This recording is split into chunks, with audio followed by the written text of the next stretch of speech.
आप देख रहे हैं मेरा channel the beauty of Pakistan 99। मैं इस वक्त मौजूद हूँ जलो क्रिकेट स्टेडियम में। हमारे साथ मौजूद हैं फर्स्ट क्लास क्रिकेटर एजाज़ अली, जो इस वक्त कैंट जिम खाना की तरफ से खेल रहे हैं। अस्सलाम वालेकुम। वालेकुम सलाम, क्या हाल है? एजाज़ भाई खैरियत है? हाँ जी, शुक्र अल्लाह का।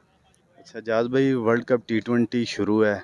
आज 2 मैच हैं, पर्थ में और सिडनी में। ऑस्ट्रेलिया और न्यूजीलैंड, इंग्लैंड और अफ़गानिस्तान। आप क्या कहना चाहेंगे दोनों मैचों के बारे में? वैन न्यूजीलैंड भी अच्छी टीम है, ऑस्ट्रेलिया भी। वो बेहतर लग रहा है, न्यूजीलैंड जीत जाएगी। अच्छा 200 स्कोर किया उसने। अच्छा, आज का मैच आपकी नज़रों में न्यूजीलैंड फेवरेट हाँ है? जी, 200 किया उसने न्यूजीलैंड ने, तो बेहतर है वो। और इंग्लैंड और अफगानिस्तान में आप किसको बेहतर देख रहे हैं? वो इंग्लैंड है। इंग्लैंड हाँ जी, बेहतर है। बहुत ज़्यादा बेहतर है वो।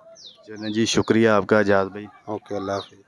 हमें अगली वीडियो के लिए इजाज़त दीजिए। अपना बहुत सारा ख्याल रखिएगा। अल्लाह हाफिज़।